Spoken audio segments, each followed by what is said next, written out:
السلام علیکم ورحمۃ اللہ وبرکاتہ۔ امید ہے آپ سبھی حضرات خیریت سے ہوں گے۔ ٹھیک ہے، تو آج کا ہم سبق شروع کرتے ہیں۔ رحمۃ اللہ الواسعہ شرح حجت اللہ البالغہ کے صفحہ نمبر 303 پر ہیں ہم۔ فطری عقل کے معیار سے گفتگو کرنا۔ آسانی کی ایک صورت یہ ہے کہ آپ صلی اللہ علیہ وسلم لوگوں سے ان کی فطری عقل کے معیار سے گفتگو فرماتے تھے، یعنی حکمت و فلسفہ اور اصول و کلام کی مزاولت کے بغیر جو خداداد عقل ہے بس اس کا لحاظ کر کے آپ کلام فرماتے تھے تاکہ لوگ آسانی سے دین کو سمجھ سکیں۔ چنانچہ اللہ پاک نے جو جہاد سے مبرہ ہیں اپنے لیے جہد ثابت فرمائی، کیونکہ لوگ اس کے بغیر خدا کا تصور نہیں کر سکتے۔ بس سورہ طٰہٰ آیت 5 میں ارشاد فرمایا، بڑی رحمت والی ذات عرش پر قائم ہے۔ اور ایک معاملے میں حضرت معاویہ بن الحکم رضی اللہ عنہ ایک مسلمان بردہ آزاد کرنا چاہتے تھے۔ وہ ایک سیاہ فام باندی لے کر آپ صلی اللہ علیہ وسلم کی خدمت میں حاضر ہوئے۔ آپ نے اس باندی سے پوچھا، اللہ کہاں ہے؟ اس نے آسمان کی طرف اشارہ کیا کہ اللہ آسمان میں۔ آپ نے فرمایا، اس کو آزاد کر دو، یہ مسلمان ہے۔ یہی صورتحال استقبال قبلہ، اوقات نماز اور اوقات عیدین کی ہے۔ آپ صلی اللہ علیہ وسلم نے سادہ طریقے پر ان کی تعلیم دی ہے، حیات اور ہندسے کے قواعد میں لوگوں کو نہیں الجھایا، بس یہ فرمایا مشرق و مغرب کے درمیان قبلہ ہے، بشرطے کہ کعبہ کی طرف متوجہ ہو، کعبہ کی طرف منہ ہو۔ یہ جملہ حضرت ابن عمر رضی اللہ عنہ نے بڑھایا، یعنی مدینہ منورہ میں مشرق سے مغرب تک کا پورا آدھا دائرہ قبلہ ہے، مگر جنوب کی جانب کا، شمال کی جانب کا نہیں، کیونکہ مدینہ میں قبلہ جنوب کی جانب ہے۔ اسی طرح اگر حج اور عید الفطر میں اجتماعی غلطی ہو جائے تو وہ معاف ہے۔ ارشاد فرمایا، حج اس دن ہوگا جس دن تم حج کرو، اور عید الفطر جس دن تم عید مناؤ۔ باب نمبر 15، ترغیب و ترہیب کے رموز کا بیان۔ ترغیب کے معنی ہے رغبت دلانا، عمل کی خواہش پیدا کرنا، عمل پر ابھارنا، اور ترہیب کے معنی ہے خوف دلانا، نتائج اعمال سے ڈرانا۔ انبیاء علیہ السلام کی ایک خاص صفت بشیر و نذیر بھی ہے، وہ ایمانداروں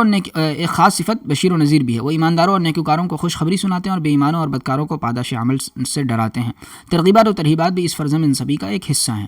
رہی یہ بات کہ ترغیبات و ترہیبات کی بنیادیں کیا ہیں، یعنی حضرات انبیاء کن ضابطوں کو ملحوظ رکھ کر یہ مضامین بیان فرماتے ہیں، تو یہ اس باب کا موضوع ہے۔ اس باب میں اسی سلسلے کے قواعد و ضوابط بیان کیے گئے ہیں۔ ارشاد فرماتے ہیں کہ اللہ تعالیٰ کا اس کے بندوں پر ایک بہت بڑا انعام یہ ہے کہ انہوں نے پیغمبروں کو وحی کے ذریعے اعمال کے ثواب و عذاب سے مطلع کیا تاکہ وہ لوگوں کو اس کی اطلاع دیں۔ وہ لوگوں کو اچھے کاموں پر ابھارنے کے لیے فضائل اعمال بیان کریں اور برے کاموں سے باز رکھنے کے لیے اعمال سیئہ کی قباحت و شناعت بیان کریں، تاکہ جب لوگوں کے دل ان مضامین سے معمور ہو جائیں تو ان میں خوف و خشیت پیدا ہو اور خود کو اوامر امر و نواہی کا پابند بنائیں اور جذبہ قلبی سے احکام شرعیہ کی تعمیل کریں، جیسے وہ دوسرے نفع و نقصان والے کام جذبہ قلبی سے کرتے ہیں۔ سورۃ البقرہ آیت نمبر 45 اور 46 میں یہی ارشاد پاک ہے، اور بے شک نماز دشوار ضرور ہے، مگر ان لوگوں پر کچھ دشوار نہیں جن کے دلوں میں خشیت ہے۔ اور خاشعین وہ لوگ ہیں جو یہ خیال کرتے ہیں کہ وہ اپنے پروردگار سے ملنے والے ہیں، اور وہ یہ بھی خیال کرتے ہیں کہ وہ ان کی طرف لوٹنے والے ہیں، یعنی وہ اللہ تعالیٰ سے ملنے کی پوری امید اور آخرت پر پورا یقین رکھتے ہیں۔ ایسے لوگوں کے دل خوف و خشیت سے لبریز ہوتے ہیں اور ان کے لیے نماز وغیرہ عبادات و احکام کی تعمیل کچھ مشکل نہیں رہتی۔ ترغیب و ترہیب کے لیے بھی قواعد ہیں۔ ترغیب و ترہیب کے سلسلے میں چند قواعد کلیہ ہیں جن کی طرف باب کی تفصیلات لوٹتی ہیں، اور فقہائے صحابہ ان قواعد کلیہ کو اجمالی طور پر جانتے تھے، گو تفصیل سے انہوں نے ان قواعد کو محفوظ نہیں کیا تھا، اور اس کی دلیل مسلم شریف کی روایت ہے۔ کچھ صحابہ نے عرض کیا کہ یا رسول اللہ، مالدار سب ثواب لوٹ لے گئے، وہ ہماری طرح نمازیں پڑھتے ہیں، ہماری طرح روزے رکھتے ہیں، اور اللہ نے ان کو مال دیا ہے، وہ اپنے فاضل مال میں سے خیرات کرتے ہیں اور ہم اس سے محروم ہیں۔ آپ حضرت صلی اللہ علیہ وسلم نے ارشاد فرمایا کہ اللہ تعالیٰ نے تمہارے لیے بھی خیرات کی شکلیں نہیں رکھی؟ ہر تسبیح خیرات ہے، ہر تکبیر خیرات ہے، ہر تحمید خیرات ہے، ہر تحلیل خیرات ہے، امر بالمعروف خیرات ہے، نہیں عن المنکر خیرات ہے، جو تم اپنی بیوی سے صحبت کرتے ہو تو یہ بھی خیرات ہے۔ صحابہ نے عرض کیا، ایک آدمی اپنی خواہش پوری کرتا ہے اور اس میں بھی اس کو جو ثواب ملتا ہے؟ آپ نے جواب دیا، بتلاؤ، اگر وہ اپنی خواہش حرام جگہ میں پوری کرتا تو کیا اس میں گناہ نہ ہوتا؟ ضرور ہوتا۔ بس اسی طرح جب اس نے حلال جگہ میں اپنی خواہش پوری کی تو اس کو اجر ملے گا۔ غور کیجیے، صحابہ نے اس آخری بات میں توقف کیوں کیا، دوسری باتوں میں توقف کیوں نہ کیا؟ ان پر اس مسئلے میں علت کیوں مشتبہ ہوئی؟ اس لیے کہ وہ اعمال اور ان کی جزا میں مناسبت کو جانتے تھے۔ وہ یہ بھی جانتے تھے کہ جزا کا تعلق کسی معقول ضابطے سے ہوتا ہے، اور وہ ان کو یہاں نظر نہیں آیا۔ اگر یہ بات تسلیم نہیں کی جائے گی تو نہ تو صحابہ کا سوال کوئی بامعنی بات ہوگی، نہ جواب نبوی کی کوئی معقول وجہ ہوگی، جبکہ آپ صلی اللہ علیہ وسلم نے فن اعتبار سے کام لے کر جواب دیا ہے۔ فن اعتبار کے معنی فقہاء کے نزدیک استدلال اور استنباط کے جو طریقے معتبر اور رائج ہیں ان کے علاوہ کسی گہری مناسبت کی بنیاد پر کوئی حکم بیان کرنا یا نصوص سے کوئی نقطہ مستنبط کرنا، اور یہاں ایک واضح اصل موجود تھی جس کو صحابہ جانتے تھے کہ حرام جگہ میں شہوت رانی کرنا گناہ ہے۔ اس واضح اصل میں اور بیوی سے صحبت کے صدقہ ہونے میں گہری مناسبت تھی، جس کے اعتبار سے آپ نے یہ حکم بیان کیا کہ بیوی سے صحبت کرنا بھی صدقہ ہے۔ اور یہ جو کہا گیا کہ ترغیب و ترہیب کے سلسلے میں بھی چند قواعد کلیہ ہے، اس کی نظیر وہ بات ہے جو فقہاء نے ایک حدیث کے ذیل میں بیان کی ہے۔ حضرت انس رضی اللہ عنہ بیان کرتے ہیں کہ ایک صاحب خدمت نبوی میں حاضر ہوئے اور دریافت کیا کہ میرے ابا کا انتقال ہو گیا اور انہوں نے فرض حج نہیں کیا، یعنی اس صورت میں کیا کیا جائے؟ آپ نے فرمایا، بتلاؤ، اگر تمہارے ابا پر کسی کا کوئی قرضہ ہوتا تو کیا تم اس کو ان کی طرف سے ادا کرتے؟ سائل نے اس بات میں جواب دیا تو آپ نے فرمایا، بس اللہ کا قرض اس بات کا زیادہ حقدار ہے کہ اس کو ادا کیا جائے، یعنی تم ان کی طرف سے حج بدل کر دو۔ اس حدیث کی شرح میں فقہاء نے لکھا ہے کہ یہ حدیث اس بات پر دلالت کرتی ہے کہ احکام شرعیہ اصول کلیہ سے مربوط ہے، یعنی تمام نصوص کسی نہ کسی ضابطۂ کلیہ کے تحت آتی ہے، پس ترغیب و ترہیب کی نصوص کے لیے بھی قواعد کلیہ ضروری ہیں۔ اور صحابہ کے سوال کا حاصل یہ ہے کہ شرمگاہ کی ضرورت پوری کرنا ایک بہیمی جذبے کی تکمیل ہے، یہ لوگوں میں رائج طریقہ اور ان کی عادت ہے، اور اس سے زیادہ کوئی مصلحت سمجھ میں نہیں آتی۔ پھر یہ بات صدقے کی ذیل میں کیسے آتی ہے؟ صدقے کا فائدہ ایک تو یہ کہ اس سے اذکار کی طرح نفس کی اصلاح ہوتی ہے، بس اذکار تو صدقہ ہو سکتے ہیں، مگر بیوی سے صحبت کرنے میں یہ فائدہ کہاں پایا جاتا ہے جو اس کو صدقہ قرار دیا جائے؟ صدقے کا دوسرا فائدہ یہ ہے کہ وہ ملکی نظام کی مصلحت کو بروئے کار لاتا ہے، یعنی اس سے غربا کی حاجت روائی ہوتی ہے جو مملکت کا فائدہ ہے۔ ظاہر ہے کہ یہ فائدہ بھی بیوی سے صحبت کرنے میں نہیں پایا جاتا، اور صدقے کے یہ دو فائدے ایسے ہیں جیسے برائیوں کے دو نقصانات ہیں، ایک تو اس سے نفس بگڑتا ہے، دوسرا نظام مملکت درہم برہم ہوتا ہے۔ یا پھر صدقے کا کوئی اور ایسا فائدہ سوچا جائے جو کسی ضابطے کلیہ کے تحت آتا اور اس سے کوئی قاعدہ کلیہ مفہوم ہوتا اور جس سے زیر بحث مسئلے کا تعلق نہ جوڑا جا سکتا۔ غرض یہ تھی صحابہ کی الجھن، بیوی سے صحبت کا صدقہ ہونا ان کی سمجھ میں نہیں آیا تھا، اور جواب کا حاصل یہ ہے کہ بیوی سے صحبت کرنے سے مرد و زن دونوں کی شرمگاہوں کی حفاظت ہوتی ہے اور غیر محل میں زبردستی گھس کر شہوت رانی کرنے سے رستگاری ملتی ہے، یعنی اس عمل میں صدقے کے دونوں فائدے پائے جاتے ہیں، اس سے نفس کی اصلاح بھی ہوتی ہے اور اس سے نظام مملکت بھی سنورتا ہے، اس لیے یہ عمل بھی صدقہ ہے۔ ترغیب و ترہیب کے 5 اصول۔ احادیث میں ترغیب و ترہیب کے مضامین مختلف انداز سے وارد ہوئے ہیں، ہر انداز میں ایک الگ حکمت ہے، یعنی بیان کا وہ تنوع اصول کے اختلاف کی وجہ سے کوئی ترغیب و ترہیب کسی ضابطے پر مبنی ہے تو کوئی کسی اور ضابطے پر۔ شاہ صاحب نے ذیل میں اس سلسلے کے 5 اہم اور بنیادی اصول بیان فرمائے ہیں۔ اصل اول، عمل کا وہ اثر بیان کرنا جو نفس کو سنوارنے والا ہے۔ کسی عمل کی ترغیب دینے کی ایک صورت یہ ہوتی ہے کہ عمل کا وہ اثر بیان کیا جائے جو نفس کی اصلاح کے سلسلے میں اس عمل پر مرتب ہوتا ہے، یعنی اس عمل سے یا تو بہیمیت بالکلیہ ٹوٹ کر رہ جاتی ہے یا وہ کمزور پڑ جاتی ہے اور ملکیت غالب آ جاتی ہے اور سر ابھرتی ہے۔ شریعت کی اصطلاح میں اس کو نیکیاں لکھنے اور برائیاں مٹانے سے تعبیر کیا رہتا ہے۔ جیسے متفق علیہ روایت میں ایک ذکر کی فضیلت وارد ہوئی ہے کہ جو شخص دن میں 100 بار یہ ذکر کرے گا اس کو 10 غلام آزاد کرنے کے برابر ثواب ملے گا، اور اس کے لیے 100 نیکیاں لکھی جائیں گی اور اس کی 100 برائیاں مٹائی جائیں گی، اور وہ ذکر اس کے لیے اس دن میں شام تک شیطان سے مضبوط پناہ گاہ ہوگا، اور کوئی اس سے افضل ذکر نہیں کر سکتا۔ ہاں، جو یہی ذکر اس سے زیادہ کرے وہ ذکر یہ ہے لا الہ الا اللہ وحدہ لا شریک لہ لہ الملک ولہ الحمد وہو علی کل شیء قدیر، کہ بجز اللہ تعالیٰ کے کوئی معبود نہیں، وہ یگانہ ہے، ان کا کوئی ساجی نہیں، انہی کے لیے ملک اور انہی کے لیے ستائش ہے، وہ ہر چیز پر پوری قدرت رکھنے والے ہیں۔ اور اس کی مزید تفصیل شاہ صاحب رحمۃ اللہ علیہ نے مبحث خامس کے 13ویں باب کے شروع میں بیان کی ہے۔ اصل دوم، عمل کا یہ اثر بیان کرنا کہ اس سے شیطان وغیرہ سے حفاظت ہوتی ہے یا رزق وغیرہ میں برکت ہوتی ہے۔ کبھی کسی عمل کی ترغیب دینے کے لیے اس کا یہ اثر بیان کیا جاتا ہے کہ اس سے شیطان وغیرہ سے حفاظت ہو جاتی ہے، جیسے اصل اول میں مذکور حدیث میں ارشاد آیا کہ اس ذکر سے شام تک ذکر کرنے والا شیطان سے حفاظت میں رہتا ہے، یا جیسے مسلم شریف کی روایت میں کہ سورہ بقرہ پڑھو کیونکہ اس کو اپنانا برکت ہے اور اس کو چھوڑنا حسرت ہے اور شیطان اس کو سننے کی استطاعت نہیں رکھتا۔ مسلم شریف کی ایک اور روایت میں کہ شیطان اس گھر سے ڈر کر دور ہو جاتا ہے جس گھر میں سورہ بقرہ پڑھی جاتی ہے۔ یہ عمل کا یہ اثر بیان کیا جاتا ہے کہ اس سے رزق میں وسعت اور برکت ظاہر ہوتی ہے۔ اس قسم کا کوئی اور فائدہ بیان کیا جاتا ہے جیسے عمر کا دراز ہونا، متفق علیہ روایت ہے، من احب ان یبسط له فی رزقه وَيُنْسَى لَهُ فِي أَثَرِهِ فَلْيَصِلْ رَحِمَهُ، جو شخص پسند کرتا ہے کہ اللہ تعالیٰ اس کے رزق میں کشادگی کرے اور اس کے عمر میں درازی کرے تو اس کو چاہیے کہ صلہ رحمی کرے۔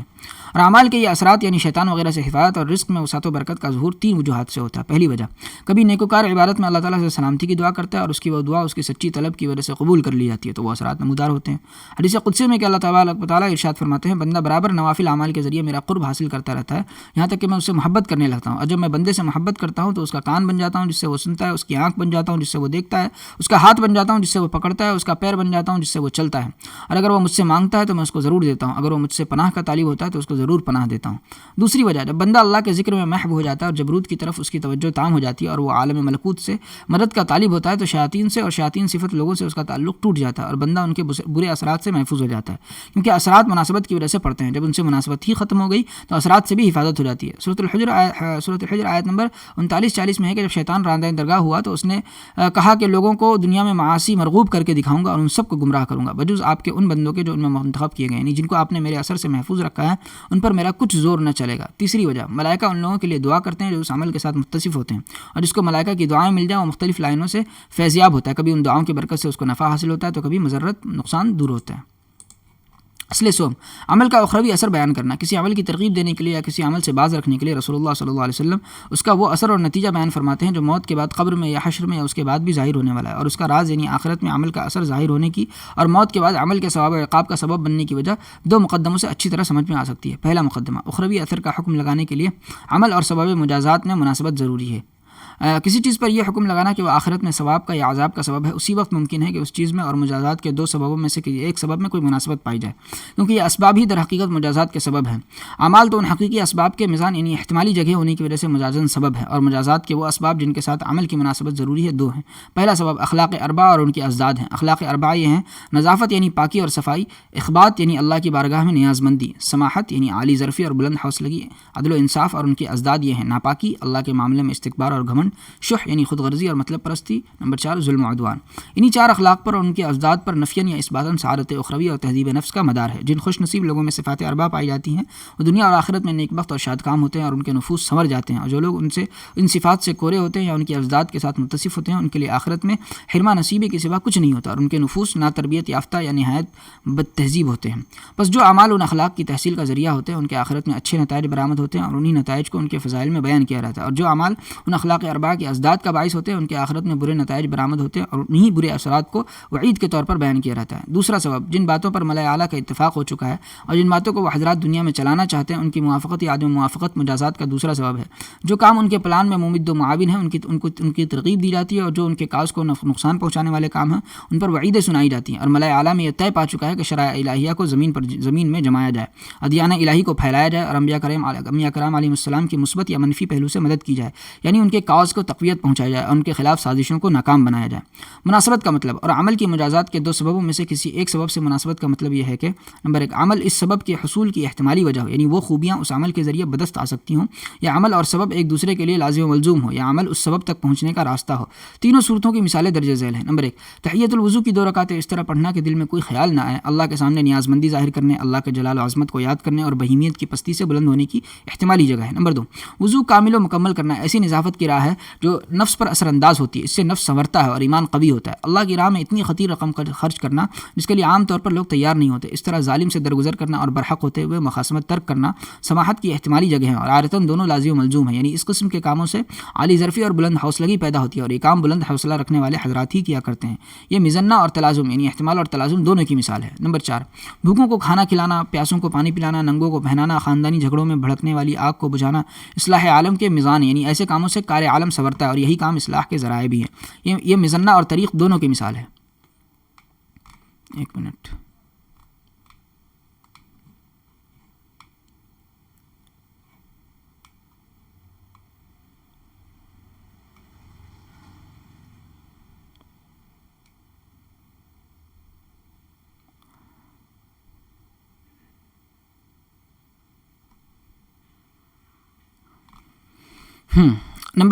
نمبر 5 عربوں سے محبت ان کی پوشاک اختیار کرنے کی راہ ہے، ان کا پہناوا اختیار کرنا ملت اسلامیہ کو اپنانے کی راہ ہے، کیونکہ ملت کی تشکیل عربوں کی عادات کے مطابق ہوئی ہے۔ علاوہ ازیں عربوں سے محبت کرنا شریعت مصطفیہ کی شان کو بلند کرنا بھی ہے۔ اس امت کے رسول عربی ہیں، اس امت کی کتاب ہدایت عربی میں ہے، پس اگر امت کو اپنے نبی سے محبت ہے، اپنی کتاب ہدایت سے لگاؤ ہے اور یقیناً ہے تو ان کی قوم سے محبت ایمان کا جزو لا ينفك ہے۔ شاہ صاحب نے مثال کے پیرائے میں نہایت اہم نقطہ بیان فرمایا ہے، آدمی کو جس سے محبت ہوتی ہے وہ اس کا لباس، اس کی چال اور اس کی وضاقتہ خود بخود اختیار کرتا چلا جاتا ہے۔ بس اگر مسلمان سنت لباس اپنانا چاہتا ہے تو اس کا راستہ یہی کہ عربوں کی محبت دل میں اجاگر کرے۔ اسلامی لباس سے ملت اسلامیہ کی محبت بھی دل میں پیدا ہوگی۔ جو لوگ یہ کہتے ہیں کہ جیسا دیس ویسا بھیس، یا کہتے ہیں کہ لباس میں کیا رکھا ہے، دل صاف ہونا چاہیے، ان کا دل تو خدا جانے صاف ہوتا ہے یا نہیں، البتہ چہرہ ضرور داڑھی سے صاف ہو جاتا ہے۔ اور جو غیروں کے لباس سے محبت رکھتے ہیں اور اسے فخریہ زیبتن کرتے ہیں، ان کا مزاج رفتہ رفتہ اغیار جیسا ہو جاتا ہے اور ان کے دلوں سے اسلام کی قدر و منزلت رخصت ہو جاتی ہے۔ نیز اسلامی لباس سے شریعت مصطفیہ کی شان بھی بلند ہوتی ہے کہ آپ دیکھتے نہیں کہ سکھ قوم کے افراد محض اپنی پگڑی کی وجہ سے ہزاروں میں نمایاں نظر آتے ہیں۔ مسلمان بھی اسلامی وضاقت اور شرعی لباس کو لازم پکڑے تو اس سے اسلام کی شان بھی بلند ہو سکتی ہے اور وہ بھی اقوام عالم میں نمایاں نظر آ سکتے ہیں۔ روزہ جلدی افطار کرنے کا التزام ملت اسلامیہ کو دوسری ملتوں کے ساتھ اختلاط سے بچاتا ہے اور دین کو تحریف سے بھی دور رکھتا ہے۔ یہ طریقہ اور تلازم دونوں کی مثال ہے۔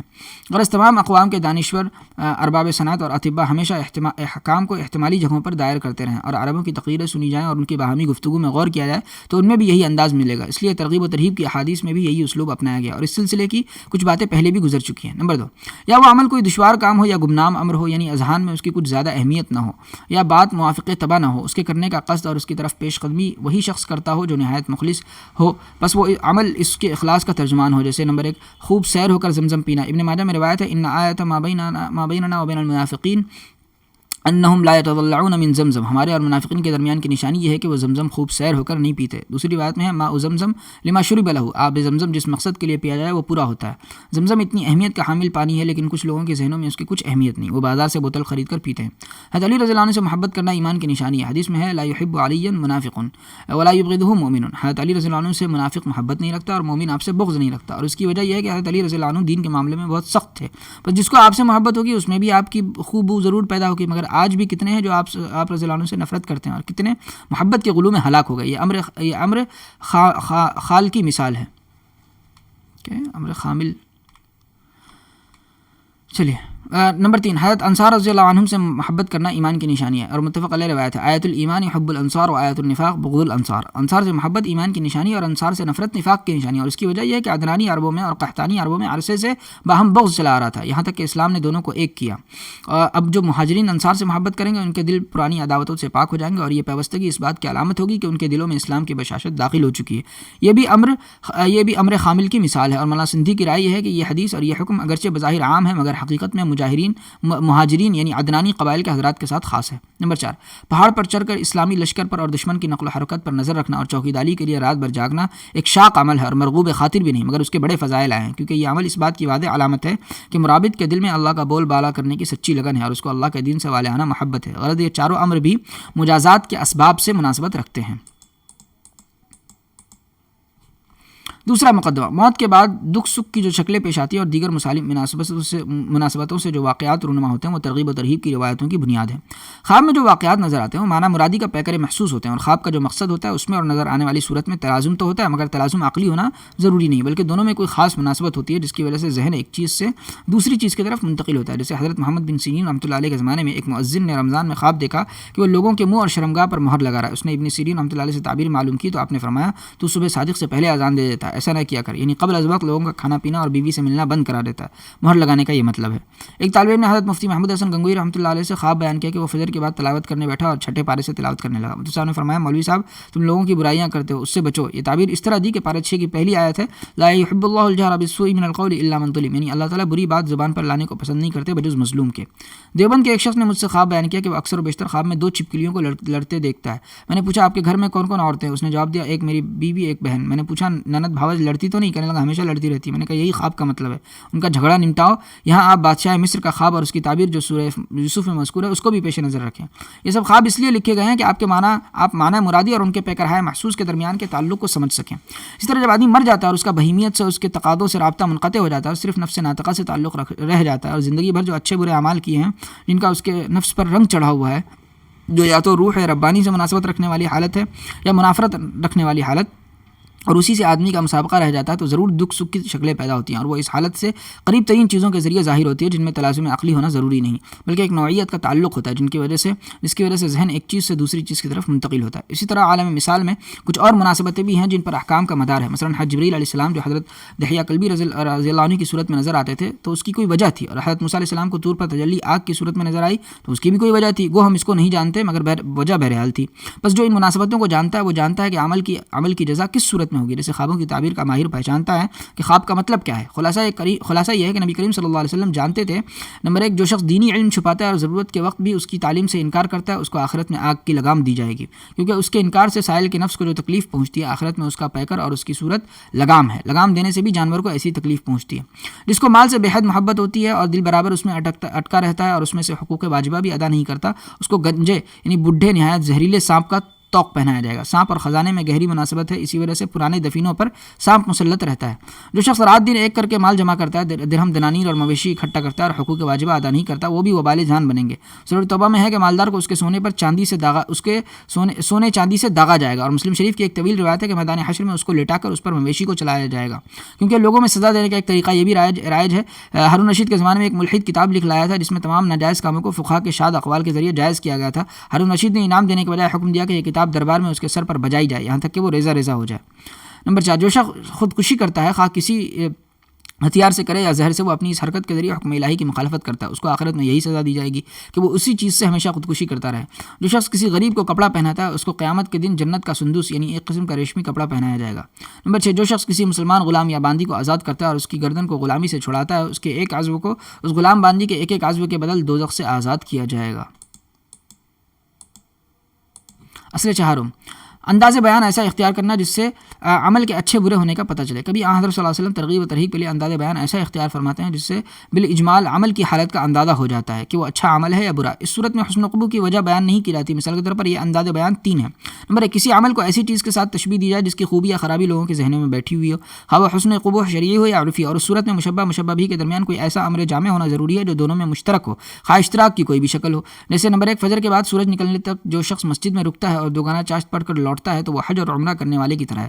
طبرانی کی روایت میں کہ من صلی صلاۃ الصبح فی جماعہ ثم ثبت حتى يسبح الله صبحة الضحى له كأجر حاج ومعتمر تاما له حجته وعمرته۔ یہ شخص فجر کی نماز باجماعت ادا کرے پھر مسجد میں رکا رہے تاکہ اللہ تعالیٰ کی پاکی بیان کرے دوگانہ چاشت کی شکل میں، اس کے لیے حج اور عمرہ کرنے والے کے بقدر ثواب ہوگا، درحال کہ تام ہوں گے اس کے لیے اس کا حج اور اس کا عمرہ۔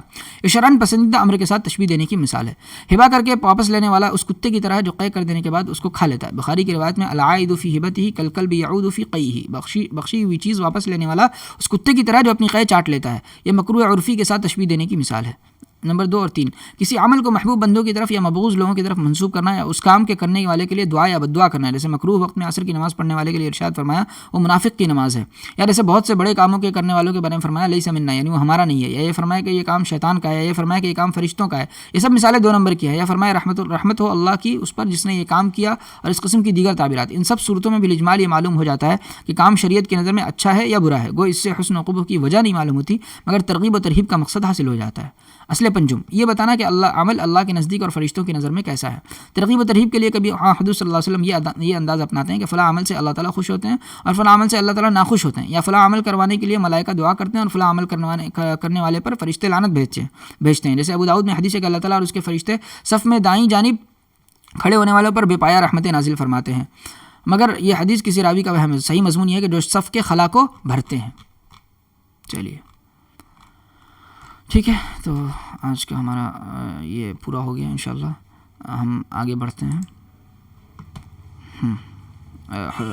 روایات فلسفہ کے صفحہ نمبر 178 پر ہیں۔ مذہبی موجودیت پسندوں میں جبریل مارسل اور کارل جاسپرز اسی کے خوشچی ہیں۔ سارتر نے اپنی موجودیت کی تعبیر کیرکگرد کی طرف فرد ہی کے حوالے سے کی ہے۔ دنیا ادب میں کیرکگرد نے ایپسن، آرتھر اسٹرنگ برگ، سارتر، کلیو وغیرہ کے فن ادب پر گہرے اثرات ثبت کیے ہیں۔ ایملی برونر کی جدلی الہیات کا زاویہ استدلال بھی وہی ہے جو کیرکگرد کا مابیل امتیاز تھا۔ یہودیوں میں مارٹن بیوبر اور اس کے تلامذہ اپنے مذہب کی تجدید کیرکگرد کے موجودیاتی افکار کی روشنی میں کر رہے ہیں۔ مارٹن بیوبر کی کتاب میں اور تم کو مذہبی حلقوں میں قدر کی نگاہ سے دیکھا جاتا ہے۔ عیسائی متکلمین کیرکگرد کی خیرت دشمنی کے باعث اس کی تعریف میں رطب اللسان ہیں۔ کیرکگرد سے پہلے جرمن فلاسفہ ہامان اور شیلنگ نے عقل و خیرت کی مخالفت کرتے ہوئے جبلت، وجدان اور اشراق کو اس پر فوقیت دینے کی کوشش کی تھی۔ کیرکگرد اپنے روزنامچے میں لکھتا ہے کہ مقصد تو یہ تھا کہ عقل اور صرف عقل ہی کی مخالفت کی جائے، مجھے اس کام کے لیے مامور کیا گیا تھا، اس لیے مجھے عقل کے تیز ہتھیار سے مسلح کیا گیا۔ کیرکگرد جیسا زیرک منطقی یہاں ٹھوکر کھا گیا ہے۔ ظاہر ہے کہ جب ایک خرد دشمن عقل کی تنقیص کی کوشش میں عقل ہی کے ہتھیار سے کام لے گا تو گویا وہ خود اپنے نتائج فکر کو باطل ثابت کر رہا ہوگا۔ عقل کو ناقص سمجھنے والے کا عقلی استدلال کیسے محکم ہو سکتا ہے؟ یہ کیرکگرد ہی کا نہیں، تمام خرد دشمنوں کا المیہ ہے کہ وہ عقلی دلائل سے عقل کی تنقیص کر کے خود ہی اپنے ہی نظریات کی نفی کرنے پر مجبور ہو جاتے ہیں۔ کیرکگرد کے منتشر افکار کو کارل جاسپرز نے ایک باقاعدہ مکتب فکر کی صورت میں مرتب کیا اور فلسفہ موجودیت کی تشکیل عمل میں آئی۔ کارل جاسپر اولڈنبرگ میں 1883 میں پیدا ہوا۔ اس نے اوائل عمر میں قانون اور طب کا مطالعہ کیا، پھر نفسیات کی طرف رجوع کیا۔ کئی سال تک وہ ہائیڈلبرگ کے شفاخانے میں نفسیاتی معالج کی حیثیت سے کام کرتا رہا۔ 1921 میں وہ فلسفے کا درس دینے لگا اور اس نے کیرکگرد کے افکار سے اہل علم کو روشناس کرایا۔ جاسپرز کہتا ہے کہ مابعد طبیعیاتی افکار اور ازلی و ابدی صداقتوں کے تصورات محض اوہام باطل ہیں۔ ہر فرد ایک خاص لمحے میں ایک خاص حالت میں موجود ہے اور خاص قسم کے واردات و تجربات سے دوچار ہوتا ہے۔ اس وقت وہ کسی وجود مطلق کے متعلق نہیں سوچتا بلکہ اپنے موجودہ واردات ہی کو پیش نظر رکھتا ہے۔ جاسپرز کے خیال میں دور حاضر کے صرف 2 فلسفی جید الفکر ہیں، وہ ہیں نیٹشے اور کیرکگرد۔ ان کے نظریات مکتبی اور روایتی فلسفے کے خلاف بغاوت کی نمائندگی کرتے ہیں۔ نیٹشے اور کیرکگرد میں فلسفہ یونان کی مخالفت کا عنصر مشترک ہے۔ نیٹشے عیسائیت کا مخالف تھا، کیرکگرد نے بھی مروجہ عیسائیت کے خلاف صدائے احتجاج بلند کی ہے۔ کیرکگرد کی طرح جاسپرز بھی سائنس کا مخالف ہے اور کہتا ہے کہ سائنس کے احاطہ کار کو محدود سمجھنے ہی سے ہم موجودی فلسفے کے قبول کے لیے تیار ہو سکتے ہیں۔ اس کے خیال میں فلسفہ وہاں سے شروع ہوتا ہے جہاں عقل ناکام اور درماندہ ہوتی ہے یا بالفاظ جاسپرز غرقاب ہو جاتی ہے۔ جاسپرز قدماء یونان کا اس لیے مخالف ہے کہ اس کے خیال میں قدماء یونان نظریاتی تجزیے میں الجھے رہے اور انہوں نے حیات انسانی کو بدلنے کے لیے کوئی بلا واسطہ دعوت نہیں دی۔ وہ اس بات کی دعوت دیتے ہیں کہ ہم مفکر اور تجزیہ پسند بن جائیں۔ جاسپر نیٹشے سے خاصا متاثر ہے۔ فلسفیانہ عقائد میں اسے لادری کہا جاتا ہے۔ جبریل مارسل کیرکگرد کا مقلد ہے اور اسی کی طرح مسیحی موجودیت کی ترجمانی کرتا ہے۔ وہ 1879 میں ایک رومن کیتھولک گھرانے میں پیدا ہوا لیکن بعد میں لادری ہو گیا۔ فلسفے میں وہ ہیگل، بریڈلے اور رائس سے متاثر ہوا، اگرچہ اس کے خیال میں ان فلاسفہ نے فرد کے موجود ہونے کی حقیقت کو نظر انداز کر دیا ہے اور منطقی مشغافیوں میں الجھ کر رہ گئے۔ جنگ عالمگیر نے اس کے ذہن میں یہ بات راسخ کر دی کہ جدید تمدن کی بنیادیں نہایت بودی ہیں۔ اس کے نظریے میں میں برگسا کے اثرات کی جھلک بھی دکھائی دیتی ہے، جس سے اس نے وجدان اور خرد دشمنی کے تصورات اخذ کیے ہیں۔ جبریل مارسل مابعد نفسیات کی طرف بھی مائل ہے اور حاضرات ارواح میں دلچسپی لیتا تھا۔ اسے ایک قابل اعتنا تمثیل نگار اور موسیقار بھی سمجھا جاتا ہے۔ اپنی تمثیلوں میں وہ افراد کو ان کے مخصوص ماحول سے وابستہ کر کے دیکھتا ہے اور موسیقی کے زیر اثر وہ ان معانی سے بھی اعتنا کرتا ہے جو حقائق سے ماورا ہوتے ہیں۔ اس کی تمثیلوں کے کردار شدید محرومی اور تنہائی میں مبتلا دکھائی دیتے ہیں۔ 1928 میں اس نے بپتسمہ لیا اور کلیسائے روم سے دوبارہ وابستہ ہو گیا۔ وہ کہتا ہے کہ انسان یاس کے باعث داخلی خلا اور احساس تنہائی کا شکار ہو جاتا ہے، جس سے نجات پانے کے لیے انسان کو عالم ماورا سے رجوع لانے کی ضرورت محسوس ہوتی ہے۔ جن فلاسفہ نے کیرکگرد اور جبریل مارسل کے مذہبی افکار سے قطع نظر کر کے موجودیت کو خالصتاً محققانہ علمی بنیادوں پر استوار کرنے کی کوشش کی، ان میں ہائیڈگر اور ژان پال سارتر ممتاز مقام کے مالک ہیں۔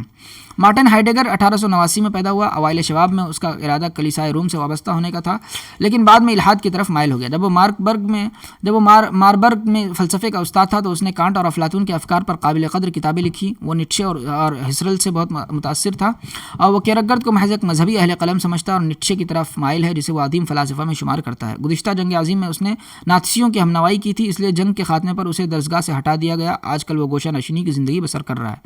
بعض اہل الرائے ہائیڈگر کے فلسفے کو موجودیت کا نام نہیں دیتے، کیونکہ اواخر عمر میں اس نے بتکرار کہا ہے کہ اس نے شروع ہی سے اپنی توجہ وجود پر مرکوز رکھی ہے اور موجود کو ہمیشہ ثانوی حیثیت دی ہے۔ وہ خود بھی اپنے موجودی ہونے سے انکار کرتا ہے، چنانچہ اپنی کتاب وجود اور زمان میں اس نے انسان یا فرد کو موضوع بحث نہیں بنایا جیسا کہ موجودیوں کا شعار ہے، بلکہ وجود ہی پر سیر حاصل بحثیں کی ہیں۔ جہاں کہیں اس نے فرد کے موجود ہونے پر بحث کی ہے، وہاں بھی اس کا مقصد یہی رہا ہے کہ موجود کے واسطے سے وجود کی کنہ کو پانے کی کوشش کی جائے۔ بہرصورت سارتر کے افکار پر اس نے گہرے اثرات مرتب کیے ہیں۔ اس کے اہم موجودی افکار درج ذیل ہیں۔ نمبر 1، انسان ایک شے نہیں بلکہ ایسا وجود ہے جو صاحب اختیار ہے اور قوت و فیصلہ رکھتا ہے، اس لیے وہ اپنے فلسفے کو انسان پسندی کا فلسفہ کہتا ہے۔ وہ انسان کو صداقت کا موجد بھی سمجھتا ہے اور انسان کے مقابلے میں خدا کا بھی قائل نہیں ہے۔ نمبر 2، انسان آزاد ہے، فاعل مختار ہے، یہی اختیار اس کے لیے تشویش کا باعث بن گیا ہے۔ وہ تشویش اور دہشت میں فرق کرتا ہے۔ دہشت کسی خارجی شے سے وابستہ ہوتی ہے، جبکہ تشویش انسان کے اندرون سے ابھرتی ہے۔ نمبر 3، اذیت موت اور فنا کے تلخ احساس سے پیدا ہوتی ہے۔ موت کو اس نے نیستی کا نام دیا۔ وہ کہتا ہے کہ انسان کچھ نہیں جانتا کہ وہ کہاں سے اس عالم آب و گل میں وارد ہوا، نہ اسے اپنی منزل کا کچھ علم ہے۔ انسان چاروں طرف سے فنا اور نیستی میں گھرا ہوا ہے، جس کا احساس اس کے لیے کربناک اذیت کا باعث ہوا ہے۔ یہ اذیت ہمارے دل و دماغ کی گہرائیوں میں سرایت کر چکی ہے اور ہم اس خرابہ آباد نما میں اپنے آپ کو یکسر تنہا اور بے بس پاتے ہیں۔ جب تک ہم اپنے آپ کو نوع انسان سمجھتے رہیں ہمیں تحفظ کا احساس ہوتا ہے، لیکن جب ہمیں اپنے فرد کے ہونے کا احساس ہوتا ہے تو ہم تحفظ کے احساس سے محروم ہو جاتے ہیں اور نیستی اور فنا کی دہشت ہم پر غلبہ پا لیتی ہے۔ موت اور فنا ایک ٹھوس حقیقت ہے اور ہر موجود کا عنصر لازم ہے۔ نمبر 4، عقل و خرد کا احاطہ کار محدود ہے اور سائنس انسانی فطرت سے متعلق ہمیں کچھ نہیں بتا سکتی۔ نمبر 5، صرف انسان ہی موجود ہے، چٹانیں ہیں لیکن وہ موجود نہیں، درخت ہیں لیکن موجود نہیں، گھوڑے ہیں لیکن وہ موجود نہیں۔ ہائیڈگر کے فلسفے کے دو بنیادی افکار نیستی اور قدرت و اختیار کو سارتر نے شرح و بسط سے بیان کیا ہے۔ ہائیڈگر کی اخلاقیات بھی انہی تصورات سے متفرع ہوئی ہے۔ وہ کہتا ہے کہ اخلاق کے کوئی بندھے ٹکے اصول نہیں ہے، نہ ازلی و ابدی اخلاقی قدروں کا کوئی وجود ہے۔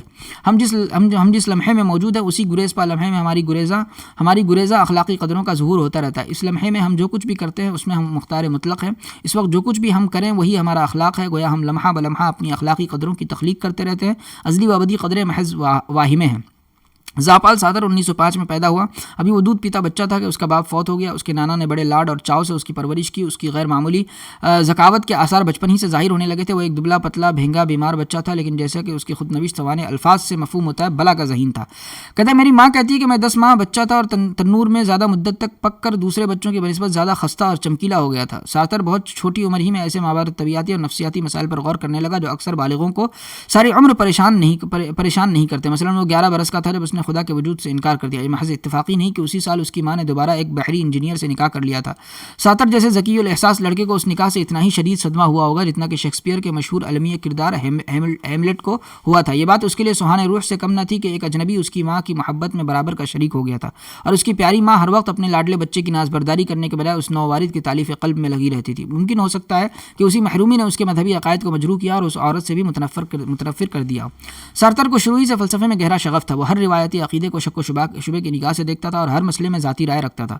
1926 میں اس نے فلسفے کی ڈگری لی۔ اس کے بعد 2 سال تک اسے لازمی فوجی تربیت حاصل کرنی پڑی۔ کچھ عرصے تک وہ ایک قصباتی مدرسے میں پڑھاتا بھی رہا تھا۔ اس زمانے میں وہ سمعی بصری واہموں کا شکار تھا اور اس وہم میں مبتلا تھا کہ ایک مچھلی اس کا پیچھا کرتی رہتی ہے۔ ایک رات اپنی روسی محبوبہ اولگا کے ساتھ شب گشت کرتے ہوئے اس نے محسوس کیا کہ ایک مچھلی اس کا تعاقب کر رہی ہے۔ بعد میں یہ بات اس نے اپنی دوست سمون دی بوئر کو بھی بتائی تھی۔ دوسری جنگ عظیم کا آغاز ہوا تو سارتر کو فوجی خدمات کے لیے طلب کر لیا گیا۔ جنگ کے پہلے ہی برس وہ جرمنوں کے ہاتھ قید ہو گیا۔ ایک برس کی نظر بندی کے بعد اسے طبی وجوہ کی بنا پر رہا کر دیا گیا۔ 1940 میں فرانسیسیوں کو شکست فاش ہوئی اور فرانس پر جرمنوں کا تسلط ہو گیا۔ ان ایام میں جیالے فرانسیسیوں نے فاتحین کے خلاف تحریک مقاومت شروع کی، جس میں سارتر نے بڑھ چڑھ کر حصہ لیا۔ جرمنوں کے استبداد اور تسلط سے سارتر نے جو عذابناک تلخی محسوس کی اور انفرادی حیثیت سے اس نے مقاومت کا جو بیڑا اٹھایا، اسے عمومی حیثیت دے کر ہی اس نے اپنا فلسفہ موجودیت مرتب کیا ہے۔ چونکہ افراد ہی جرمنوں کے خلاف لڑ رہے تھے اور برضا اور رغبت اپنی عزیز جانیں قربان کر رہے تھے اور انفرادی طور ہی پر ذاتی وابستگی سے انہیں اپنی راہ عمل کا انتخاب کرنا پڑتا تھا، اس لیے موضوعیت اور فردیت فلسفہ موجودیت کے اساسی تصورات قرار پائے۔ مقاومت کے دوران سارتر آزادی کے ایک نئے مفہوم سے آشنا ہوا۔ جمہوریہ سکوت میں اس نے اپنے تجربے کو تفصیل سے بیان کیا۔ اس میں وہ لکھتا ہے کہ ہم کبھی بھی اتنے آزاد نہیں تھے جتنا کہ جرمنوں کے تسلط کے دوران میں تھے۔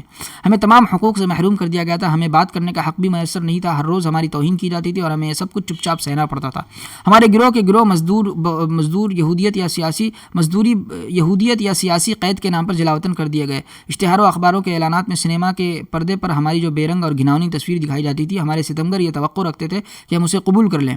یہی وجہ ہے کہ ان حالات میں ہم آزاد تھے۔ ہمارے افکار میں ناتسی زہر سرایت کر چکا تھا، اس لیے ہم اپنے صحیح خیال ہی کو اپنی فتح مندی سے تعبیر کرتے تھے۔ طاقتور پولیس ہمیں زبان بندی پر مجبور کرتی تھی، اس لیے ہماری زبانوں سے نکلا ہوا ہر لفظ اصولوں کے اعلان کا درجہ رکھتا تھا۔ ہمارا ہر وقت شکار کھیلا جاتا تھا، اس لیے ہمارا ہر اشارہ سنجیدہ ذمہ دارانہ وابستگی سے بہراور تھا۔ ان صبر آزما حالات ہی نے ہمارے لیے یہ ممکن بنا دیا کہ ہم اس پرجوش اور محال قسم کی موجودگی سے دوچار ہوں جو انسان کا مقدر بن چکی ہے۔ جلاوطنی، قید اور خاص طور پر موت، جس سے ہم اپنے پرمسرت ایام میں خوف زدہ رہتے تھے، ہمارے لیے ایسے تجربات کی صورت اختیار کر گئی جو عادتاً اختیار کیے جاتے ہیں۔ ہم نے مان لیا کہ وہ ناگزیر حادثات نہیں ہیں اور نہ متواتر خطرات ہیں، لیکن ہمارے لیے ضروری ہو گیا کہ ہم انہیں بطور اپنے مقدر کے قبول کر لیں اور انہیں اپنی انسانی حقیقت کا گمبھیر مبدا تصور کریں۔ ہر لمحے بھرپور مفہوم میں ہمیں اس چھوٹے سے فقرے کا احساس ہوتا رہا کہ انسان فانی ہے اور ہم میں سے ہر ایک نے اپنی زندگی سے متعلق جو انتخاب بھی کیا وہ حقیقی تھا، کیونکہ وہ موت کی آنکھوں میں آنکھیں ڈال کر کیا گیا تھا اور جو کچھ اس طرح کا تھا کہ ہمیں مر جانا منظور ہے۔ لیکن یہاں میں ان لوگوں کی بات نہیں کر رہا جو چیدہ و منتخب تھے اور مقاومت میں حصہ لے رہے تھے، بلکہ ان تمام فرانسیسیوں کا ذکر کر رہا ہوں جنہوں نے 4 سال تک دن رات کے ہر لمحے میں کہا نہیں۔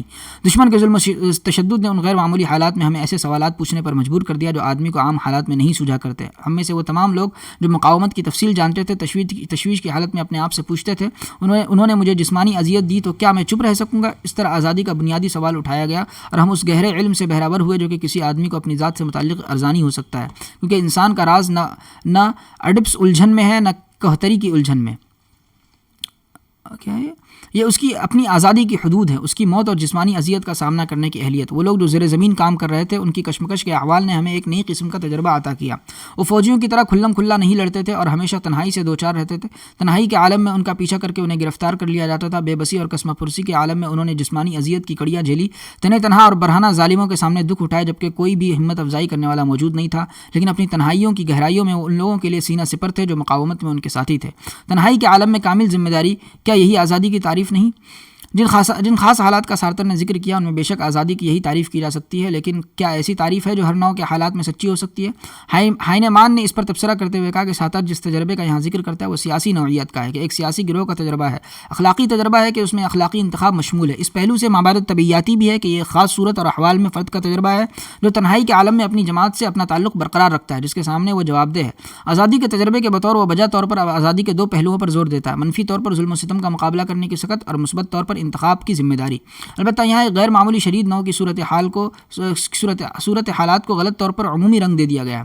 چنانچہ سارتر نے آزادی کی جو تعریف مندرجہ بالا اقتباس کے اواخر میں کی ہے وہ مقاومت کے دوران میں تو درست ہے، لیکن ضروری نہیں کہ وہ دوسرے انسانی احوال و ظروف میں بھی سچی ہو سکے۔ آزادی کا یہ تصور بڑی حد تک منفی ہے، یعنی مقاومت کے دوران اپنے ستمگر کے سامنے نہیں کہنے پر ہی مقاومت کرنے والوں کو اپنی آزادی کا احساس ہو سکتا ہے۔ آزادی کے اس منفی تصور نے سارتر کے سارے نظام فکر کو منفی رنگ دے دیا، اسی بنا پر سارتر کو منفیت کا فلسفی بھی کہا گیا ہے۔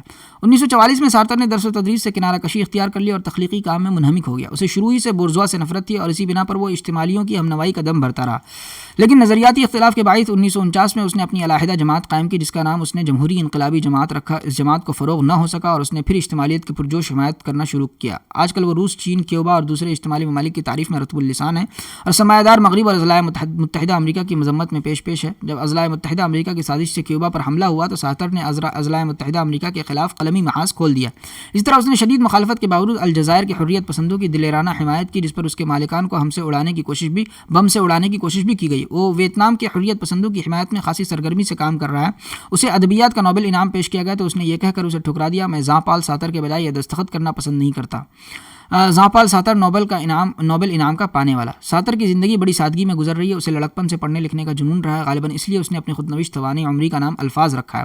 الفاظی اس کا اڑنا بچھونا ہے۔ اس کا محبوب مشغلہ یہ ہے کہ وہ پیرس کے کسی ہوٹل کے کسی گوشے میں بیٹھا چائے کی چسکیاں لیتے ہوئے اپنے ناولوں، تمثیلوں اور فلسفیانہ کتابوں کے لیے اشارات قلم بند کرتا رہتا ہے۔ اس کی تمثیلیں دنیا بھر کے شہروں میں کھیلی جاتی ہیں اور لوگ جوق در جوق انہیں دیکھنے آتے ہیں۔ اس کے قلم سے نکلے ہوئے ایک ایک لفظ کو عقیدت سے پڑھا جاتا ہے۔ سارتر نے مصر، یونان، اٹلی، روس اور اضلاع متحدہ امریکہ کی سیاحت بھی کی ہے۔ آج سے 30-40 سال پہلے اس نے اپنی ایک ہم جماعت اور دوست سمون دی بوائر سے یہ معاہدہ کیا تھا کہ وہ بغیر نکاح کیے میاں بیوی کی طرح زندگی گزاریں گے۔ وہ اس معاہدے پر قائم ہے۔ اس معاہدے میں طلاق کا کوئی ذکر نہیں ہے، شاید اس لیے یہ تعلق منقوہ رشتے سے زیادہ پائیدار ثابت ہوا ہے۔ سمون خود بھی ایک بلند پایہ اہل قلم ہے۔ وہ سارتر کی ملحدانہ موجودیت کی پرجوش حامی ہے۔ اس نے اپنی مشہور کتاب دوسری جنس میں عورت کی نفسیات سے جو بحث کی ہے، اس پر سارتر کے افکار کی چھاپ صاف دکھائی دیتی ہے۔ دوسری جنگ کے عظیم کے خاتمے پر سارتر اور کاتسیو نے فلسفہ موجودیت کا رخ تخلیق، فن و ادب کی طرف موڑ دیا۔ سارتر کا عقیدہ تھا کہ ادبی اور فنی تخلیق ہی سے نجات حاصل ہوتی ہے، لیکن اب وہ دوبارہ فلسفے سے رجوع لا رہا ہے۔ کبھی کبھی جدید دور کے نوجوانوں کو دیکھ کر اسے اپنے غریب شہر ہونے کا احساس ستانے لگتا ہے، لیکن وہ جدید نسل سے مایوس نہیں۔ کہتا ہے کہ مجھے اپنی اور سمون دی بوائر کی نسل اور موجودہ نسل میں بڑا فرق محسوس ہوتا ہے۔ طالب علمی کے زمانے میں ہم آج کل کے 20 سالہ نوجوان سے مختلف تھے، کمزور تھے، قوت فیصلہ سے محروم، نرم خو اور بے خبر تھے۔ آج کل کے نوجوان ہماری بنسبت زندگی کا سامنا کرنے کے لیے زیادہ مستعد اور تیار ہیں۔ وہ ہم سے زیادہ صاف گو ہیں اور ایسی باتیں جانتے ہیں جو ہمیں معلوم نہیں تھی۔ چلیے ٹھیک ہے، آج ہم یہیں تک رہنے دیتے ہیں، اس کے بعد ہم آگے بڑھتے ہیں بزنس اسٹڈیز کی طرف۔ ٹھیک ہے، کاروباری مطالعہ، اس کے صفحہ نمبر 21 پر ہے۔ متن پر مبنی سوالات۔ پیشے کی اصطلاح کی تشریح اپنے الفاظ میں کریں۔ پیشہ آپ نے اس کے پہلے پڑھا ہوگا۔ پیشہ کس کو یہاں پہ ہم نے پڑھا ہے کیا؟ یہ دیکھیے کہ وہ معاشی سرگرمی جو کیا بولتے ہیں اس کو، ایک تو ذاتی خدمت فراہم کرے اور تربیت اور مہارت پر مبنی ہونے کے ساتھ اصول و ضوابط پر انحصار کرے، تو اس کو جو ہے پیشہ کہا جاتا ہے۔ ٹھیک ہے، اچھا، مندرجہ ذیل فہرست سرگرمیوں کے ان کی اصناف بندی تجارت یا پیشہ یا ملازمت میں کریں اور سوال کے آخر میں دیے گئے دائرے میں نمبر لگائیں۔ آپ کی مقامی پولیس چوکی میں ڈیوٹی پر ایک پولیس مین کی تعیناتی، یہ کیا ہے؟ یہ پیشہ ہے، اس کے تجارت ہے، پیشہ ہے یا ملازمت ہے؟ ظاہر سی بات ہے ملازمت ہے۔ کسی تعلیمی ادارے میں ایک استاد کا کام کرنا، یہ کیا ہے؟ یہ بھی شاید ملازمت ہے۔ اسٹیٹ روڈ ٹرانسپورٹ کارپوریشن کے ایک ڈرائیور کا بس چلانا پیشہ ہے، نہیں ملازمت ہے۔ کسی ٹیکسی ڈرائیور کا اپنی خود کی ٹیکسی چلانا، یہ کیا ہے؟ تجارت ہے۔ کسی گاؤں میں ایک ماہی گیر کا مچھلی فروخت کرنا، یہ کیا ہے بھائی؟ یہ تجارت ہے۔ گوپال کا اپنے گھر میں مستقل خریداروں کے لیے پابندی سے کپڑے سینا، یہ پیشہ ہے۔ کسی فیکٹری میں ایک مزدور کا کام کرنا، چلیے۔ مالی کا کسی کالج میں میدان کی دیکھ بھال کرنا، یہ کیا ہے؟ مزدوری۔ کسی کورٹ میں ایک وکیل کا پریکٹس کرنا، یہ پیشہ ہے۔ ایک انجینئر کا خود کنسلٹنسی ہوم چلانا، یہ کیا ہے؟ یہ بھی پیشہ ہے۔ اچھا، تجارت، پیشہ، ملازمت، چلیے یہ یہاں پہ مطلب ہم لوگوں کو یہ کرنا ہے، کون کون سا ہے اس میں ٹک لگانا ہے۔ 1.2.4 کاروبار، تجارت، پیشہ اور ملازمت کا موازنہ۔ تجارت کی اہم خصوصیات جاننے کے بعد ہم کاروبار کو پیشہ اور ملازمت سے الگ کریں گے۔ دیکھیے، بنیاد، تجارت، پیشہ، ملازمت۔ اب ان فرق کو دیکھیے۔ ادارہ جو ہے وہ کاروبار شروع کرنے کا فیصلہ اور ان سے منسلک قانونی کارروائی جیسے رجسٹریشن وغیرہ کو پورا کرتا ہے۔ پیشہ کسی پیشہ ورانہ ادارے انجمن کی رکنیت ضروری ہے۔ ملازمت مالکین کے ساتھ ملازمین کا معاہدہ ضروری ہے۔ تعلیمی استعداد، اس کے اندر کیا ہوتا ہے؟ مخصوص تعلیمی صلاحیت ضروری نہیں ہوتی ہے، ٹھیک ہے۔ یعنی تجارت کے اندر اچھا یہ ہے کہ جب بنیاد جو ہے نا یعنی ادارہ ہے تو اس کے اندر تجارت کے اندر ادارے کی حیثیت کیا ہوتی ہے؟ کاروبار شروع کرنے کا فیصلہ اور ان سے منسلک قانونی کارروائی جیسے رجسٹریشن وغیرہ کو پورا کیا رہتا ہے، ٹھیک ہے۔ اچھا، کسی پیشہ یعنی ادارے کے اندر اگر تجارت ہو تو کسی پیشہ ورانہ ادارے انجمن کی رکنیت ضروری ہوتی ہے، ٹھیک ہے۔ اور مالک کے ساتھ ملازمین کا معاہدہ ضروری ہے۔ تعلیمی استعداد، یہ مخصوص تعلیمی صلاحیت ضروری نہیں ہے، ٹھیک ہے۔ یعنی جب تعلیمی استعداد پیدا کرنی ہو تو تجارت میں مخصوص تعلیمی صلاحیت ضروری نہیں ہوتی، البتہ پیشہ کرنا ہو تو پیشہ ورانہ تعلیم و تربیت متعلقہ میدان میں ہونا ضروری ہوتا ہے۔ اور اگر ملازمت کرنا ہے، مالک اور ملازمت کی ضروریات کے مطابق جو ہے تعلیمی استعداد چاہیے ہوتی ہے۔ اچھا، سرمایہ اگر ہے تو اگر تجارت کر رہے ہیں تو پونجی سرمایہ کاری جو ہے اشد ضروری ہے. سرمایہ کاری کی رقم کا انحصار تجارت کی نوعیت اور پیمانے پر ہے. اچھا پیشے میں اگر سرمایہ تو پونجی یا سرمایہ کاری کی کچھ حد تک ضرورت نہیں ہوتی ہے اس میں, کچھ حد تک ضرورت ہوتی ہے اس میں, ٹھیک ہے, پیشے کے لیے. اور پونجی سرمایہ کی کوئی ضرورت نہیں, ملازمت میں پونجی سرمایہ کی کوئی ضرورت نہیں ہوتی کیونکہ اس میں خدمت لی جاتی ہے آپ سے. کام کی نوعیت, اشیاء کی خرید و فروخت یا خدمات, ٹھیک ہے. تو کام کی نوعیت اگر تجارت کر رہے ہیں تو اشیاء کی خرید و فروخت یا خدمات لی جاتی ہیں, اور اگر پیشہ ہے تو ماہرانہ خدمت لی جاتی ہے. اور پھر اس میں اگر کیا ہے یعنی ملازمت ہے تو ملازمت کی کارکردگی جو ہے اس میں دیکھی جاتی ہے. انعام, تو انعام میں جو ہے اس میں کیا ہے تجارت ہے تو منافع, اور اگر پیشہ ہے تو پیشہ وارانہ فیس, اور اگر ملازمت ہے تو اجرت یا تنخواہ. خطرہ, اس میں جو ہے نقصان کا اندیشہ ہوتا ہے تجارت میں, اور پیشے میں مناسب فیس نہ ملنے کا اندیشہ ہوتا ہے, اور ملازمت میں کیا ہے کوئی اندیشہ نہیں جب تک کہ دفتر یا کاروبار عمل میں ہو. منشا, منافع کی منشا, اس میں کیا ہوتی ہے منافع کی منشا ہوتی ہے, اور پیشے میں کیا ہوتی ہے خدمت کی منشا ہوتی ہے, حالانکہ فیس لی جاتی ہے, اور اس میں جو ہے روزی کمانے کی منشا ہوتی ہے ملازمت کے اندر, ٹھیک ہے.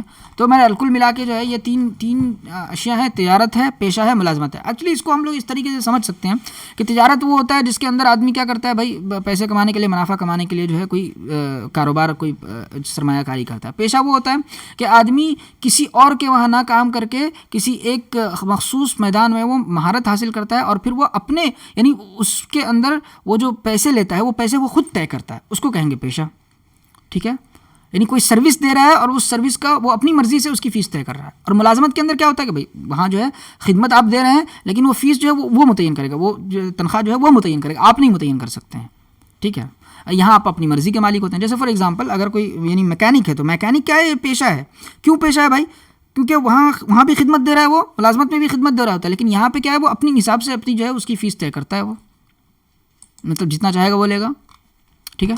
چلیے آگے بڑھتے ہیں. کاروبار کی نوعیت اور دائرۂ کار. نمبر 1.3 کاروبار کی اہمیت. کاروبار جدید معاشرے کا ایک لازمی جز ہے. منافع حاصل کرنے کے لیے یہ ایک منظم اور باقاعدہ سرگرمی ہے. اس کا تعلق ان لوگوں سے جو کسی مشترکہ معاشی مقصد کے حصول کے لیے کام کرتے ہیں. جدید معاشرہ بغیر کاروبار کے وجود میں نہیں آ سکتا.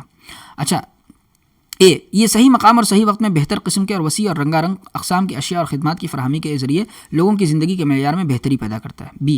کاروبار روزی حاصل کرنے اور کام کرنے کے مواقع فراہم کرتی ہے. اسی طرح یہ ملک کے اندر ملازمت کے مواقع پیدا کرتی ہے جو غربت کو کم کرتے ہیں. یہ ملک کے کمیاب ذرائع کا استعمال کر کے وسیع پیمانے پر پیداوار کو بڑھاتی ہے. کاروبار غیر ممالک کو معیاری اشیاء اور خدمات کو درآمد کر کے ملک کی شبیہ کو بہتر بناتی ہے. یہ بین الاقوامی تجارتی میلوں اور نمائشوں میں شرکت کر کے بیرونی ممالک میں اپنے ملک کی ترقی اور تحصیل کی بھی نمائش کرتی ہے.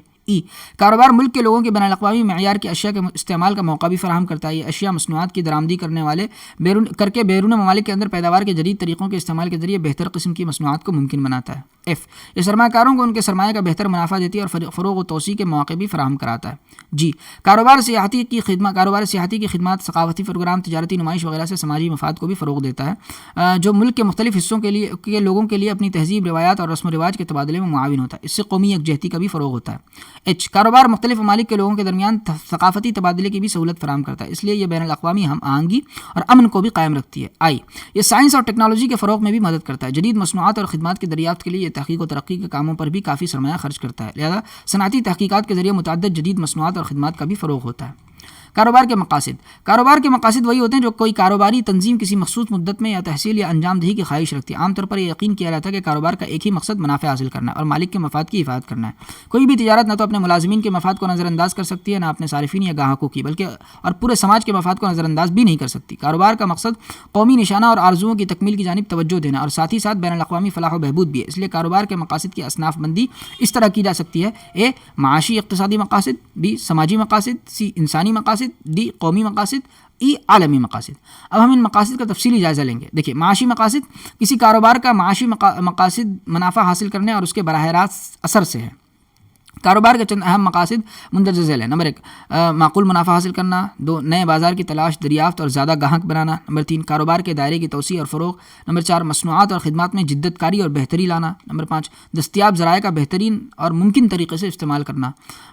سماجی مقاصد معاشرے کے فائدے کے حصول کی خواہش تجارت کے سماجی مقاصد میں شامل ہے. چند اہم سماجی مقاصد یہ ہیں. نمبر 1 معاشرے کے لیے معیاری مصنوعات کی پیداوار کرنا اور ان کو مہیا کرانا. مناسب داموں پر مصنوعات کو دستیاب کرانا.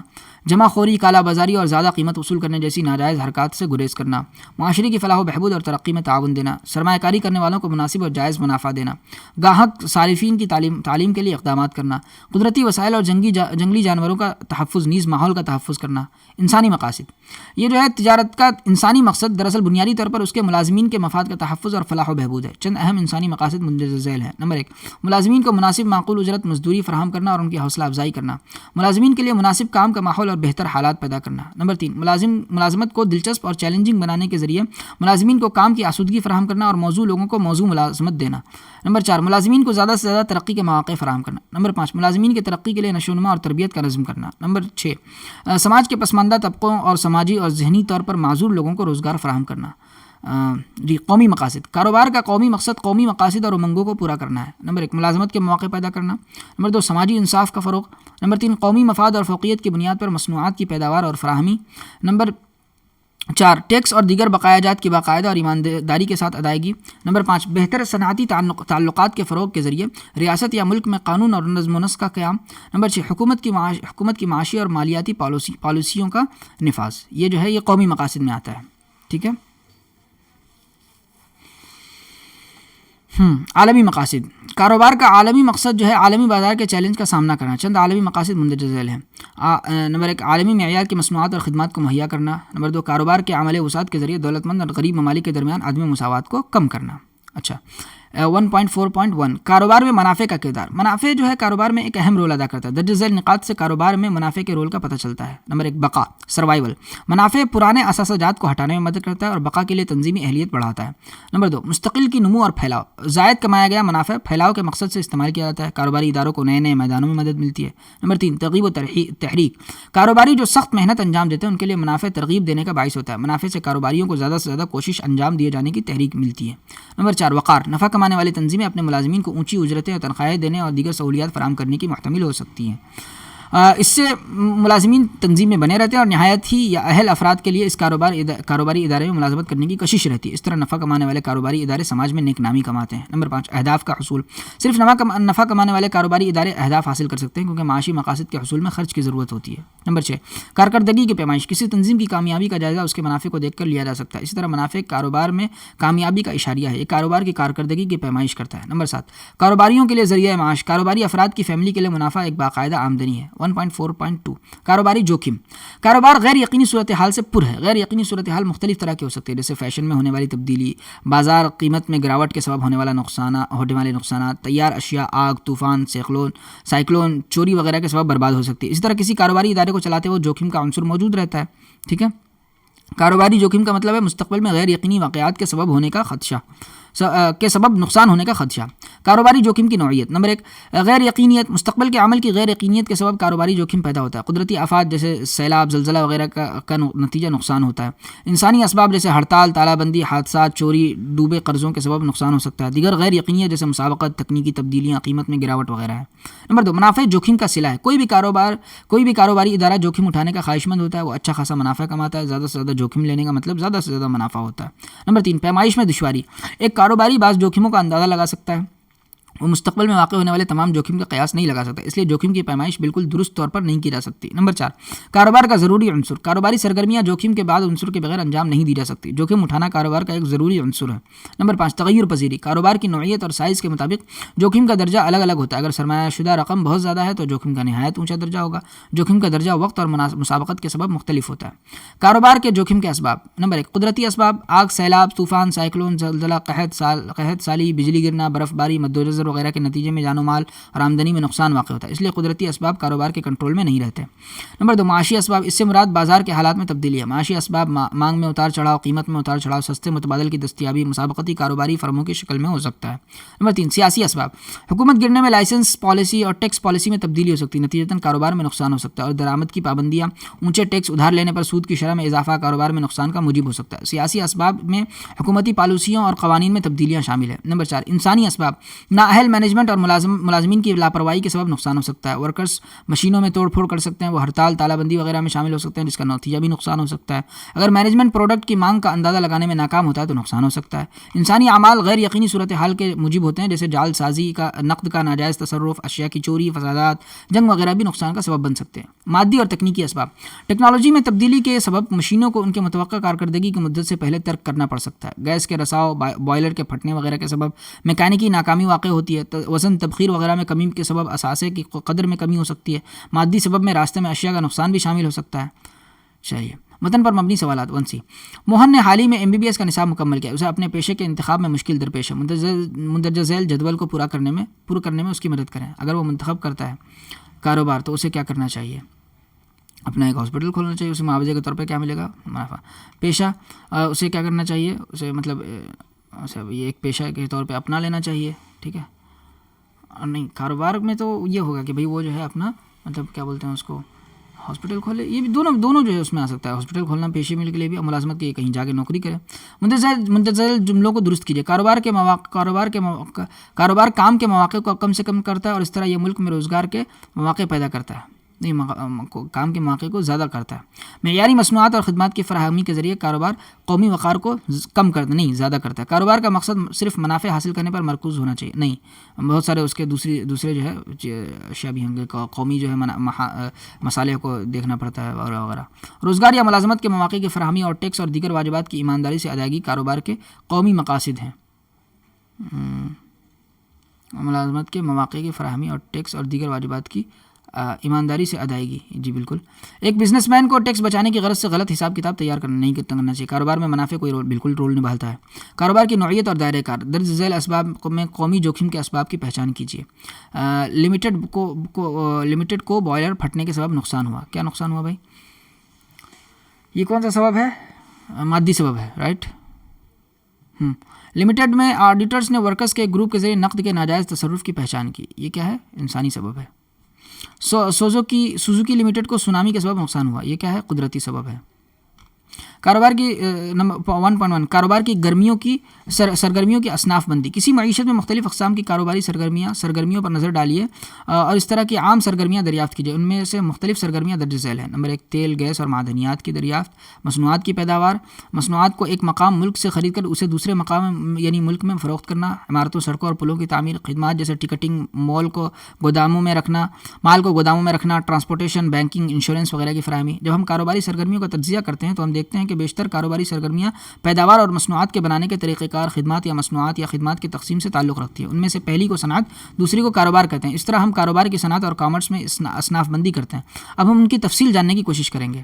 دیکھیے 1.6 صنعت بنیادی طور پر ان تمام ایسے کاروباری سرگرمیوں سے ماخوذ ہے جن میں اشیاء اور خدمات کی پیداوار اور مصنوعات بنانے کے طریقے شامل ہیں. یہ خام مال کو یا نیم تیار شدہ مصنوعات کو مکمل تیار شدہ مصنوعات میں تبدیل کرتی ہے.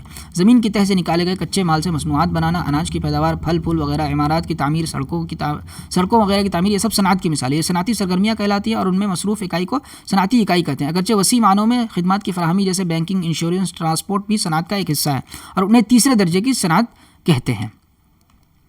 اگرچہ وسیع معنوں میں خدمات کی فراہمی جیسے بینکنگ, انشورنس, ٹرانسپورٹ بھی صنعت کا ایک حصہ ہے اور انہیں تیسرے درجے کی صنعت کہتے ہیں. اچھا صاحب. صنعتوں کی اصناف بندی. سرگرمیوں کی نوعیت کی بنیاد پر صنعت کی درجہ بندی سے قبل ہم اس کی اصناف بندی کے مختلف نظریات کا جائزہ لیں گے. دیکھیے سرگرمی کی نوعیت کی بنیاد پر ابتدائی صنعتیں, ٹھیک ہے, ثانوی صنعتیں اور تیسرے درجے کی صنعتیں. اب دیکھیے ابتدائی تیار شدہ مال کی نوعیت کی بنیاد پر یہاں اشیاء صارفین کی صنعتیں. دیکھیے سرگرمی کی نوعیت کی بنیاد پر جو ہے اس کے اصناف یہ ہو سکتے ہیں: ابتدائی صنعتیں, ثانوی صنعتیں, تیسرے درجے کی صنعتیں. اچھا, تیار شدہ مال کی نوعیت کی بنیاد پر اس کے اصناف کیا کیا ہو سکتے ہیں؟ اشیاء صارفین کی صنعتیں, پیداواری اشیاء یا اصل اشیاء کی صنعتیں. سرمایہ کاری کی سطح کی بنیاد پر کیا کیا اصناف ہو سکتے ہیں؟ بھاری صنعتیں, ہلکی صنعتیں. سرگرمی کی پیدائش یا پیمانے کی بنیاد پر چھوٹے پیمانے کی صنعتیں, بڑے پیمانے کی صنعتیں. اب ہم ان سرگرمی کی بنیاد پر صنعت کی اصناف بندی کے متعلق گفتگو کریں گے. ابتدائی صنعت ان سرگرمیوں کی طرف اشارہ کرتی ہے جن میں قدرتی وسائل جیسے کوئلہ، معدنیات وغیرہ کو نکالنے اور جاندار چیزیں مثلاً پود، درخت اور جانور وغیرہ کی پیداوار اور ترقی یا فروغ وغیرہ شامل ہے۔ ابتدائی صنعتوں کو معدنیاتی اور تولیدی صنعتوں میں درجہ بند کیا جاتا ہے۔ آپ نے ONGC کا نام ضرور سنا ہوگا، یہ زمین سے تیل اور گیس نکالنے والی کمپنی ہے۔ اسی طرح کسان غلہ پیدا کرتے ہیں۔ تجارتی ادارے جو زمین سے خام مادے کو جنگل سے نکال کر مزید کاروائی عمل سے گزار کر جیسے قدرتی شہد نکالنا، لکڑی وغیرہ، سمندر یا ندیوں سے اشیاء کو نکالنا جیسے مچھلی، کیکڑا، جھینگا مچھلی، سمندری غذا وغیرہ، یہ سبھی نکاسی والی صنعت کی مثالیں ہیں۔ کیا آپ نے کبھی مرغی پالن فارم، سیب کے بازار، باغ یا نرسریاں دیکھی؟ یہ تمام صنعتیں جانوروں اور گھریلو پردانوں کے پالنے اور ان کی نسل بڑھانے اور پودے اگانے یا پھول کی پیداوار اور فروخت کے مقصد سے انجام دے رہی ہیں۔ انہیں جینی یا تولیدی صنعت کہا جاتا ہے۔ آج کل جینی یعنی جینیٹک صنعتیں تعداد میں بڑھ رہی ہیں۔ ان صنعتوں میں باغبانی، پھل اور سبزیاں اگانا، پھولوں کی کاشت، ڈیری فارمنگ، مرغی پالن فارمنگ، ماہی پروری، مچھلی پالنا وغیرہ شامل ہے۔ چلیے ٹھیک ہے، آج ہم یہیں تک رہنے دیتے ہیں۔ بہت بہت شکریہ آپ حضرات کا، جزاکم اللہ خیر۔ اور اسی طریقے سے روزانہ مطالعے میں آپ لوگ آتے رہیے۔ اللہ آپ تمام حضرات کو خوش رکھے، اور پھر ہم اگلے ہفتے ملاقات کرتے ہیں انشاءاللہ۔ السلام علیکم ورحمۃ اللہ وبرکاتہ۔